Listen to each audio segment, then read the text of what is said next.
This is the day in the life of a fat fucking cow. I woke up early after a 15-hour sleep. I went to go eat grass. Then I went to go sleep again. That's just me, a fat fucking cow.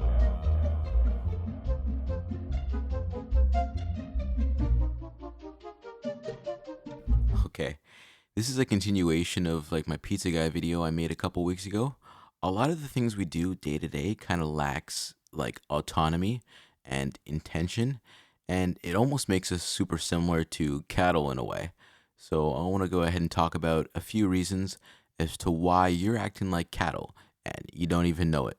Okay, and the first thing we're going to talk about is the feedlot diet. Cattle are fed a very standardized diet if they're not just eating grass that only provides them enough for them to be of future financial benefit to their handlers. Now, the similarity with that and people is that most of the food that's abundantly available to us gives us just enough energy for us to do mundane tasks like, go to work and do just enough to keep the system running. But it doesn't really provide us the best nutrition for us to be able to do more cognitive heavy things. And that kind of puts you into a loop of kind of always eating the same things and doing the same things and kind of feeling out of it, but never really being able to or have the energy to break out of that initial cycle. Famine's not really a problem anymore in the West, but we're consuming more than ever before, but yet it feels like we're being systematically undernourished.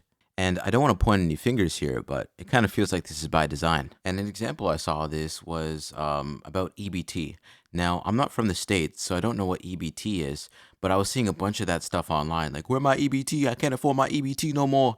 And I was noticing that, like, they're cutting it, right? So I decided to do some research on it. I didn't even know that, like, you're only allowed to buy specific items with that. And the type of items that you're able to buy with, like, EBT is fucking bullshit. Like, most of it is unhealthy for you, and it kind of just does what I said. It keeps you in that cycle of having energy just to do the mundane stuff, but kind of keeping you in that perpetual cycle of poverty because it doesn't provide you enough nutrients to be able to do more cognitive heavy things to kind of lift you up out of like the mud that you're in. So yeah, if you want to keep on, thinking and moving like a piece of Angus beef, keep on eating those Pop-Tarts. The second thing I want to talk about is short attention spans. Now, I know Zoomers like myself like to blame their ADHD, but I feel like a lot of these things are more self-inflicted than we think. Back when I had TikTok brain, it would get so bad to the point where like when someone sent me a text message, I was so unfocused that I wouldn't even read it properly, and my replies would be completely unrelated to the text messages that people would send me.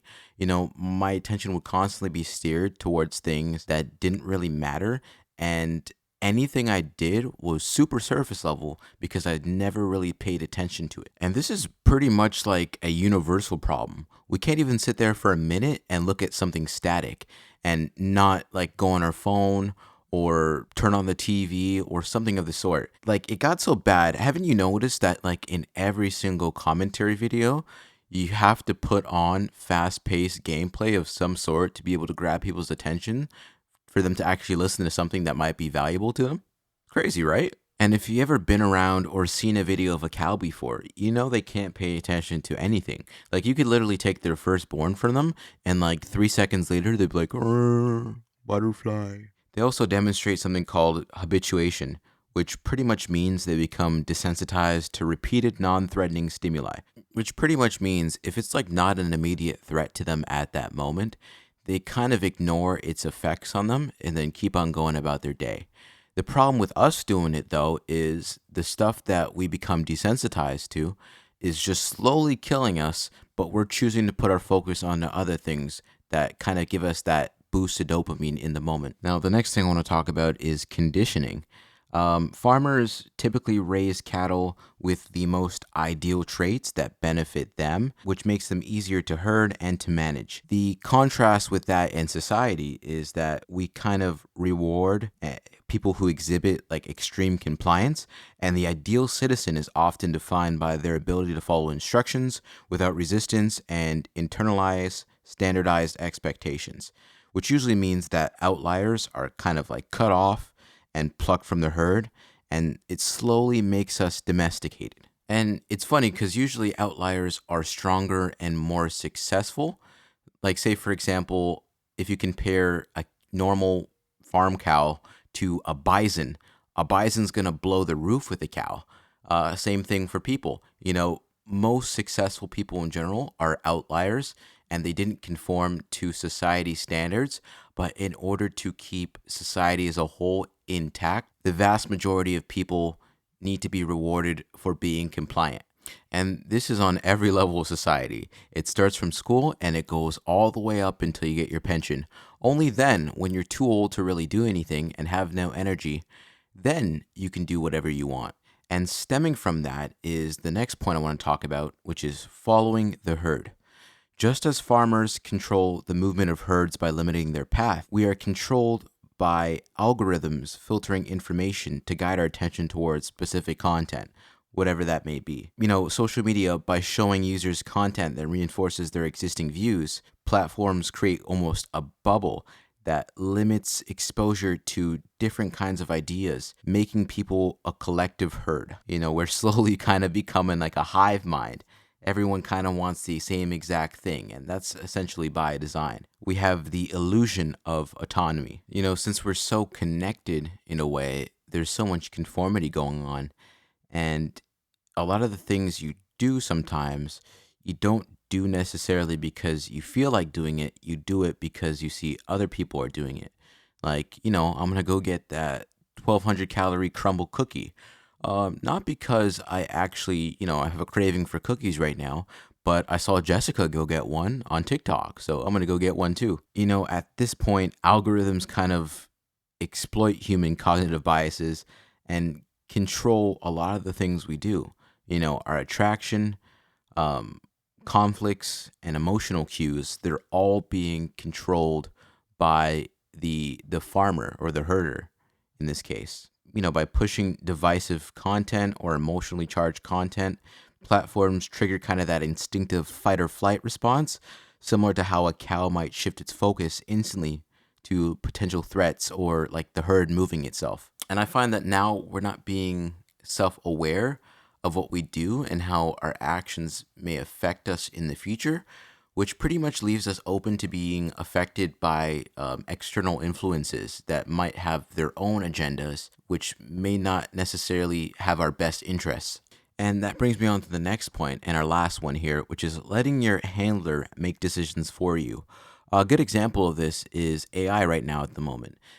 Have you ever been on like ChatGPT and you find that it's kind of swaying you to make a decision or come to a conclusion that you never really originally thought of or wanted to do in the first place? Like, it goes, you asked me this, but I think this is what you were really trying to say, or some bullshit like that. We take the first answer that bubbles up because we want to focus our attention on other things that don't really matter.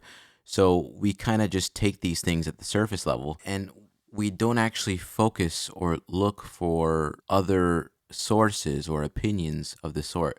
Like, for example, since Google put Gemini into search, how often do you really click a website to find out more information about something you searched rather than actually just looking at the Gemini summary and saying, oh, okay, that's it. That's all I'm going to look at. And this is fine for like more mundane things that are more general knowledge, but I can definitely see how this might be used to like misinform people by more nefarious actors. Since we don't really critically think anymore and we don't kind of object to certain information, a lot of people can kind of just bend the truth and get away with it. And that's just like for the internet. Another good example is how a lot of countries in the West have become kind of like nanny states where they won't let you do things that are seamlessly like simple, under the guise of like protecting other people. Like, for example, in some states or some provinces, you can't even do DIY improvements in your own homes without getting permits.